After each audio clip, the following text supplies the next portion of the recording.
Tree.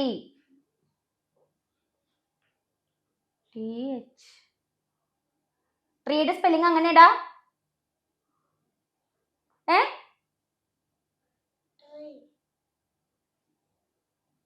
അത് 3 അല്ലേ? എന്തൊക്കെയാടാ എഴുതുന്നത്? എല്ലട കുട്ടിയെ, അനക്ക് എന്തേലൊക്കെ പോയി പഠിച്ചൂടെ?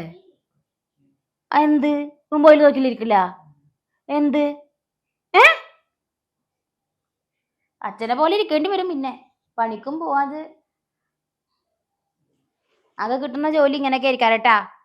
മറക്കണ്ട, പഠിച്ചെന്തേലൊക്കെ നേടാൻ നോക്കിക്കോ. അങ്ങനെ അമ്മയുടെ പൊന്നാണ് കേട്ടാ. അവിടെ പോയിക്കോട്ടെ. എന്തൊരു ചിരി 4600 പറഞ്ഞിട്ട്. ഇവിടെ ഇങ്ങനെ എടുത്തച്ചിക്കാൻ 4600. എന്റെ തന്തപ്പ കുറച്ചേരം കഴിഞ്ഞേ വരും. പുള്ളിയോട് പറഞ്ഞോ. എന്റെ അടുത്ത് തന്നെ പൈസ അറിയില്ല അതിന്. വന്നിക്കണ് ചെല്ലി എന്താ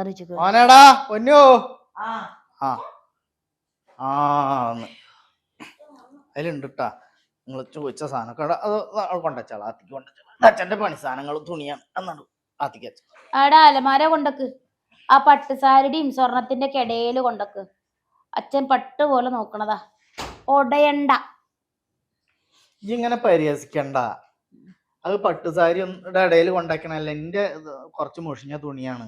ഞാൻ നനച്ചിട്ട് വന്നൂടെ? നിങ്ങക്ക് എന്താ പണി? ആ കുളത്തിന്റെ അടുത്ത് കൂടെ അല്ലേ വരുന്നത്? അവന്ന് നനച്ചിട്ട് ഒന്ന് കുളിച്ചു വന്നൂടെ? എന്തൊരു നാറ്റാത്. എല്ലാ പണിക്ക് പോയ ആൾക്കാരും ഇങ്ങനെയൊക്കെ തന്നെ അല്ലേ? അല്ലാണ്ട് ഇങ്ങനെ വൃത്തി മുടപ്പില്ലാണ്ട് വരുന്നത്. അങ്ങനെ പഠിക്കണ ചെക്കൻ നേരം പോലെ, അല്ലെങ്കിൽ തന്തടെ പോലെ അങ്ങനെ 8ഉം 10ഉം പറഞ്ഞുകൊണ്ടിരിക്കേണ്ടി വരും. പണിക്ക് പോയാല് വയർക്കും കുറച്ച് നാറ്റൊക്കെ ഉണ്ടാവും. അത് വീട്ടിൽ വന്ന് കുളിക്കാനല്ലേ നമ്മളെ വീടുള്ളത്. ഞാൻ അതല്ലേ ഇങ്ങോട്ട് പിന്നെ കുളിച്ച് കേറിയാ പോരെ ഇങ്ങോട്ട്. ഇത് എന്തൊരു വാടേത്. നിർത്തോ. അച്ഛൻ വന്നതുകൊണ്ടൊന്നും കുഴപ്പമില്ല. റൂമിലോട്ടൊക്കെ ഇങ്ങനെ കയറി വരുമ്പോ മനുഷ്യന്മാര് കിടക്കണ റൂമല്ലേ. കുട്ടിയെ പഠിക്കങ്ങട്ട് നല്ലോണം എഴുത്. പോയി പഠിക്കണ ചെക്ക എന്തെങ്കിലുമൊക്കെ. ഈ പ്രാവശ്യം 10ാം ക്ലാസ് ആണ്. ഇല്ലേ കാണാ അടുത്ത കൊല്ലം മുതൽ കല്ലട്ട് പണിക്കോ വല്ല മേക്കാട് പണിക്കൊക്കെ പോകേണ്ടി വരും. കൊട്ടക്കണക്കിൽ ഇങ്ങനെ കോരി കൊടുന്ന് വെച്ചിക്കല്ലേ. പഠിച്ചില്ലേ? പിന്നെ പിന്നെ ഈ എന്നോടുള്ള ദേഷ്യം കുട്ടികളോട് തീർക്കല്ലേ സ്നേഹ. നിങ്ങളോടുള്ള ദേഷ്യം നിങ്ങളോട് ആരെങ്കിലും പറഞ്ഞ ഈ സാഫിൽ നിന്നൊക്കെ പൈസ എടുക്കാന്? ഒരു 4-5 എണ്ണത്തിൽ നിന്ന് പൈസ എടുത്തിട്ട് ഇന്ന് ആ പെണ്ണുങ്ങൾ എല്ലാരും കൂടി വന്ന് മനുഷ്യനെ നാണം കെടുത്തി. നിനക്ക് എന്തെങ്കിലും പറയണ്ട? നിനക്ക് എന്തെങ്കിലും പറയണ്ട കാര്യത്തില്? ഞാൻ നാണം കെട്ടതിന് അതിരുണ്ടോ? നമ്മളെ ആവശ്യത്തിന്, നമ്മളെ വീട്ടിലെ ആവശ്യത്തിന് വേണ്ടിട്ട് എടുത്തതല്ലേ. അത് തിരിച്ചടക്കുകയും ചെയ്യണ്ടേ? തിരിച്ചടക്കേണ്ട നേരത്തെ മുങ്ങിയാലെങ്ങനെയാ? നിങ്ങൾക്ക് കള്ളുടിക്കാനും നിങ്ങളുടെ പെങ്ങന്മാർക്ക് ഓരോന്ന് കൊടുക്കാനൊക്കെ ഇങ്ങനത്തെ കാശ് അതൊക്കെ ആരെങ്കിലും വാങ്ങി തന്നപ്പോ എപ്പോഴെങ്കിലും കുട്ടികളെ ഇതൊന്നും പറഞ്ഞിട്ട് വെറുതെ ഇതാക്കല്ലേ. ഒന്നും അറിയാതെ കേട്ടോ ഉണ്ടാതിരിക്കും. ഈ നോവുണ്ടല്ലോ, എത്ര ഇല്ലെങ്കിലും നോവങ്ങനെ ഓടണത്. ഞാനത് അടക്കാത്തോണ്ടാണ് നമുക്ക് അടക്ക്. അതൊരു കൂലിപ്പണിക്കാരനല്ലേ ഞാൻ. എനിക്ക് എപ്പോഴെങ്കിലും ഒക്കെ പണി ഉണ്ടാവില്ല അങ്ങനെ. എന്നാലും നിങ്ങൾക്ക് ഞാൻ ഒരു പട്ടിണി ഇല്ലാതെ ഇവിടെ നോക്കുന്നു. കൂലിപ്പണിക്കാരനോട് ആരെ പറഞ്ഞ മൈക്രോ ഫിനാൻസിൽ പൈസ എടുക്കാന്? അത് അപ്പൊ കിട്ടിയപ്പോ അതുകൊണ്ട് എടുത്ത്. അല്ലാണ്ട് തിരിച്ചടക്കാൻ ഒരു ബാധ്യത ഇല്ലേ? ഞാൻ തിരിച്ചടക്കില്ലല്ലോ. ഇയാളെ കൊണ്ട് അനക്ക് എന്തെങ്കിലും കുളിച്ചു കഴിഞ്ഞിട്ട് വരണ്ട. മനുഷ്യന് മൊത്തത്തിൽ ഇവിടെ ഛർദിക്കാൻ വരുന്നുണ്ട്. കുളിക്കൂല, നനക്കൂല. ശരി എന്നാ ഞാൻ കുളിക്കുക. ഞാൻ പോയിക്കോളാം. ഞാൻ അതന്നെ നല്ലത്. ഒന്ന് പോവോ മനുഷ്യന് സമാധാനം നാശം പിടിക്കാനായിട്ട്. എന്നും നിങ്ങളുടെ ജീവിതത്തിലേക്ക് ഞാൻ കേറി വന്നു അന്ന് തൊട്ട് തുടങ്ങിയ ഇടങ്ങറാക്ക്. നാശം പിടിച്ച ജന്തു.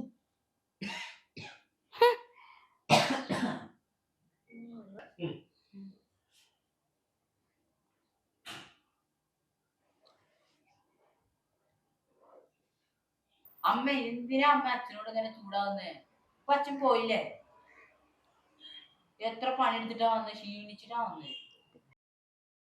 പിന്നെ പറയാനുള്ള കാര്യങ്ങളൊക്കെ പറയണ്ടേ? ഇപ്പൊ പറയാൻ പറ്റിയ സന്ദർഭത്തിലാ പറയണ്ടേ, അല്ലാണ്ട് തോന്നുമ്പോ പറയാ. യാര് എങ്ങടാ പോയി നോക്കി? എങ്ങനെ അറിയാം? നിങ്ങളല്ലേ ആട്ടിട്ട് നിങ്ങൾ പോയി നോക്കി.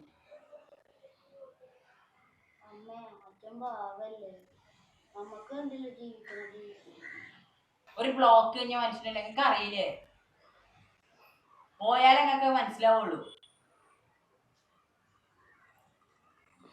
ഈ ഒന്ന് ചെന്ന് നോക്കി നോക്ക്. പോയി നോക്കിക്കോ, ഒന്നും ചെയ്യാം. ആ ഇടവേളെങ്കിലും ഉണ്ടാവൂടെ, ഒന്ന് പോയി നോക്കി. പോയി നോക്കി നിങ്ങൾക്കല്ലേ വിഷയം. പോയി നോക്കി ഇവിടെ ഞാൻ ആ വിഷമത്തിൽ അങ്ങോട്ട് പറഞ്ഞു പോയതാ. തോന്നിയാ പഠിച്ചറിയാം.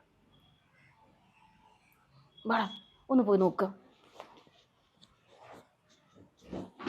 വാടാ. അതെ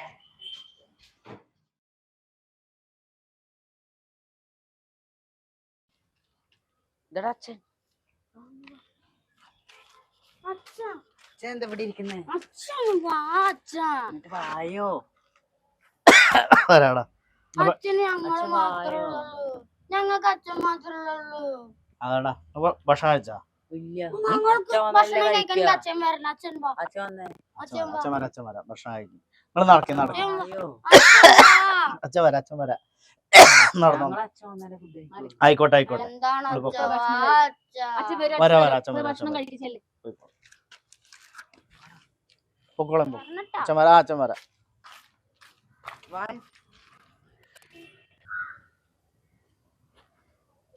ഒന്നുകൂടെ പണങ്ങി വന്നിരിക്കാം.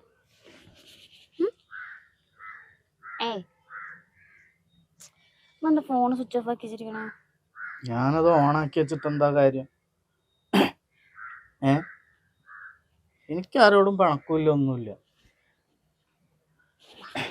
ഭക്ഷണം കഴിക്കാം. എന്ത് കാര്യത്തിന് ഈ ആ കുട്ടികളുടെ മുമ്പിൽ വെച്ചിട്ട് എന്നെ ഇങ്ങനെ വഷളാക്കണത്?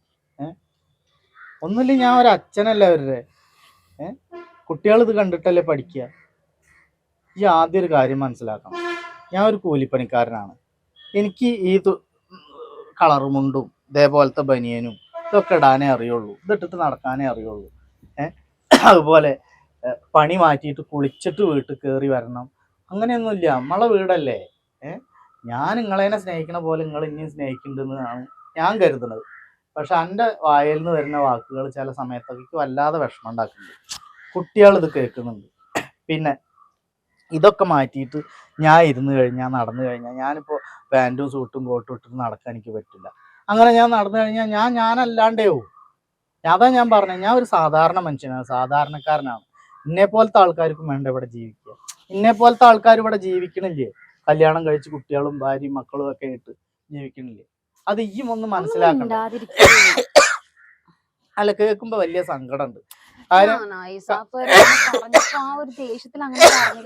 കഷ്ടപ്പാടും ബുദ്ധിമുട്ടും ലോണും ഒക്കെ എല്ലാവർക്കും ഉണ്ടാവും. അതൊക്കെ നമ്മളെ അടച്ചാണ്ട് തീരും, കടം വീട്ടിയാൽ തീരുന്നേ ഉള്ളൂ. പക്ഷെ നമ്മളെ വായയിൽ നിന്ന് പോണ ഓരോ വാക്കുകളുണ്ടല്ലോ, അതൊരിക്കലും തിരിച്ചെടുക്കാൻ നമുക്ക് പറ്റൂല. അത് മനസ്സിലാക്കണം. അത് കുട്ടികളാണ് കേൾക്കുന്നത്, രണ്ടും ആൺകുട്ടികളാണ്. അവറ്റങ്ങൾ നാളെ നമ്മളെ നോക്കേണ്ടതാണ്. അല്ലെങ്കിൽ ഈ സമൂഹത്തിൽ ഇവറ്റങ്ങൾ ഇതേപോലെ തന്നെ എന്തെങ്കിലുമൊക്കെ ജോലി ചെയ്ത് ജീവിക്കണ്ട. എന്തായാലും ഒരു കാര്യം ഉറപ്പാണ്, എൻ്റെ മക്കളെ ഞാൻ ഇന്നേപോലെ ഒരു പണിക്കാരനാക്കില്ല, ഒരു കൂലിപ്പണിക്കാരനാക്കണില്ല. കാരണം എൻ്റെ കൂലിപ്പണി മോശമാണ് വെച്ചിട്ടല്ല, എല്ലാ പണിക്കും അതിൻ്റെതായിട്ടുള്ള ഒരു മാന്യത ഉണ്ട്. എന്നാലും അവരെന്നെ ഞാൻ പഠിപ്പിക്കുന്നുണ്ടല്ലോ. പഠിപ്പിക്കാനും നിങ്ങളുടെ ആവശ്യത്തിനും വസ്ത്രത്തിനും ഭക്ഷണത്തിനും ഒക്കെ തന്നെയാണ് ഞാൻ ഈ കടം വാങ്ങണത്. അപ്പൊ ഈ എന്നെ മനസ്സിലാക്കണം. നമ്മൾ പരസ്പരം മനസ്സിലാക്കിയിട്ടില്ലെങ്കിൽ പിന്നെ ലോകത്ത് ആരാ മനസ്സിലാക്കുന്നേ? എന്നെ ഈ മനസ്സിലാക്കണ്ടേ, ഞാൻ എന്നെ മനസ്സിലാക്കണില്ലേ? അല്ലാതെ പിന്നെ ആരാ നമ്മൾ പരസ്പരം മനസ്സിലാക്കുക? എങ്ങനെ? സങ്കടം ഉണ്ട് ഇതൊക്കെ. എനിക്ക് തെറ്റ് പറ്റിയതാ. ഇനി ഞാൻ അങ്ങനൊന്നും പറയില്ല. നടക്കുന്ന